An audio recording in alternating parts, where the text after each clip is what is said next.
All right. If there's any noise in the background, that's my AC unit. I'm keeping cool. um, let's see here. This is Godfather Harlem,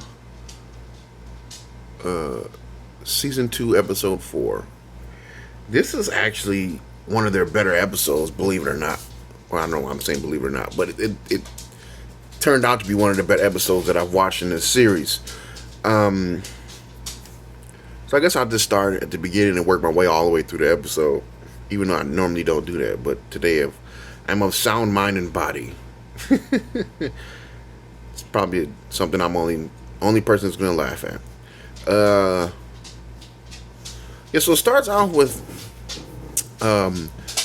planting seeds of well, not to say planting seeds, but well, yeah, in the case it does plant some seeds, but it's showing, I guess it's showing the effects, or not necessarily effects. It's showing 4 particular characters. Was it 4? Well, 6. Let me try and get my thoughts together here. This is my first video of the day, and as anybody who's watching my other videos, as I change this up a little bit, usually it takes me a while to get into the groove of things, so bear with me. It takes a look at 6 characters' ways of dealing with infidelity. So you've got Malcolm, his wife, and Elise. Now, Elise is said to be in a relationship with Malcolm, but they haven't shown it in the series and don't think it's actually happening. But I guess it's been beaten to the audience's head, at least from my perspective, that Elise does have feelings for Malcolm. So those 3 get a chance to meet in this episode, all together at the same time. Now you have Bumpy. Well, my fingers. You have so if I do like this. You have got Bumpy. You've got his wife, and you've got this Vanderbilt chick. Now, the Vanderbilt chick and Bumpy did have an affair, and the wife knows about it.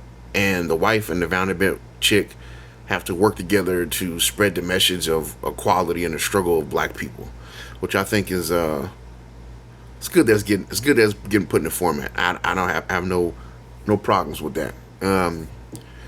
Gosh darn it, I got a message on my phone. I'm trying to wipe that off. Yeah, so I guess I could talk about this Vanderbilt chick first. Now, when the character's first introduced, I'm like, whatever. You know what I mean? It's just she's portrayed as some rich white girl, and that's all I think of her. And then I was like, that name. I didn't really catch her name, her last name, until this episode. And I'm sitting there listening, and it says Vanderbilt. I said, Vanderbilt? I said, wait a minute. That can't be the Vanderbilt I'm thinking about.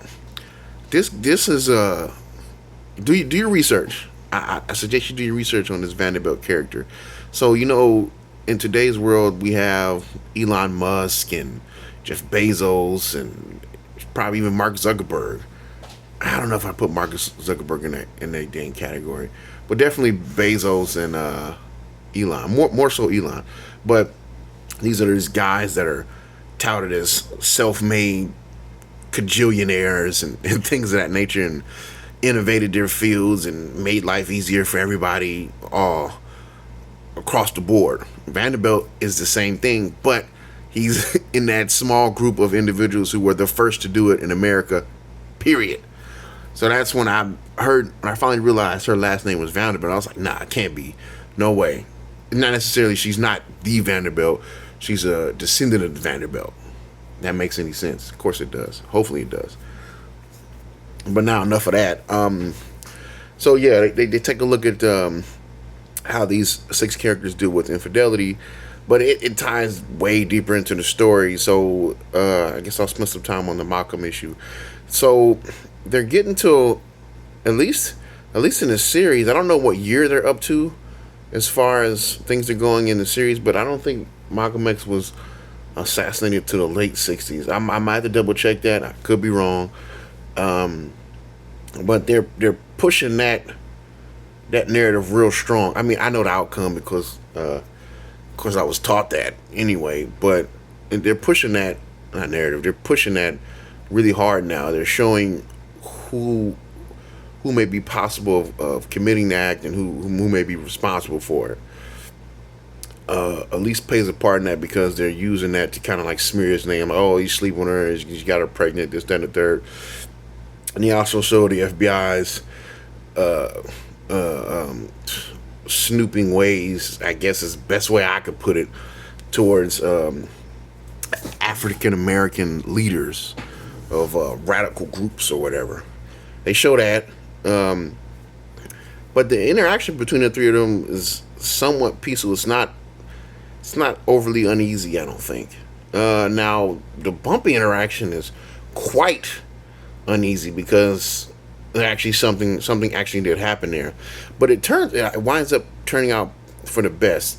Now Mamie's full of all this information about the struggle because she's, basically, lack of a better term, her boots are on the ground in this situation, and the white woman comes for insight. Bumpy somehow persuades her to actually take her on this uh, uh, uh, nationally televised event, so she can actually you hear it from the you can actually hear the words come out of her mouth versus somebody secondhand, which I think is damn good.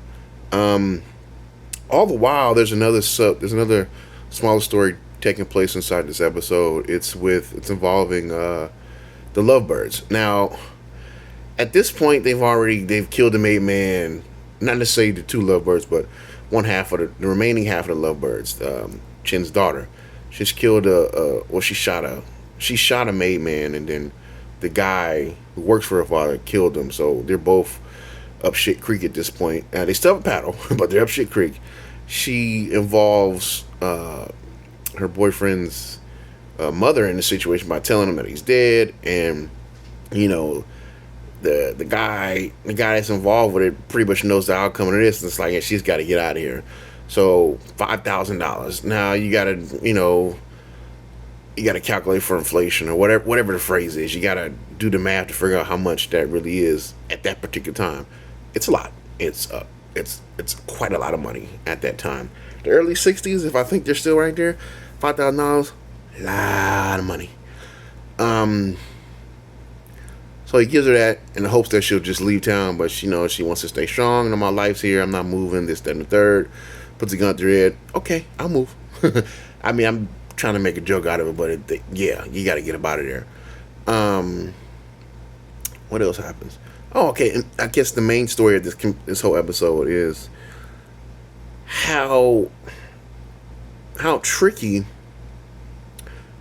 an individual has to be in anything, I think. Now, what I mean by that is, if you're in a business setting, or if you're even in something that can be considered criminal, even if you're just looking to find somebody to remodel your bathroom, you got to be a couple steps ahead of the game here, because the world's full of opportunistic people, and they're going to want to take advantage of you in anything. It could be some little old lady who's trying to cross the street.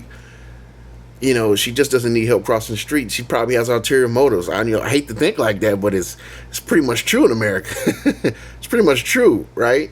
In this episode, they're showing, well, not necessarily showing how good they are, but they're showing them get out of a situation, like barely get out of the situation. So you have one of the other bosses in the area who Bumpy went to initially to try to partner up with and declined the offer, is now like, nah, I need that money. So he winds up getting with another boss, and they try to cut him out completely and take the majority of the money. They wanted to give Bumpy like 5% of the take or something, which is like, hey, come on. I can understand if you're like, yeah, we're gonna need 5%, we're gonna need 10%, which is like, okay, I can kind of see that, but only giving the man 5% when it's his deal and all his work, not gonna go. So they wind up killing one of those guys, and then they turn around and basically put the other guy in check. But an enemy that's alive is definitely more dangerous than an enemy that's not alive.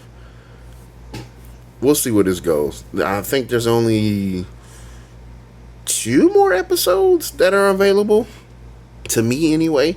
I have to do my research and see if I can find some more. But if you like me talking about TV shows, I've got Breaking Bad. I've got The Mandalorian, which I don't like.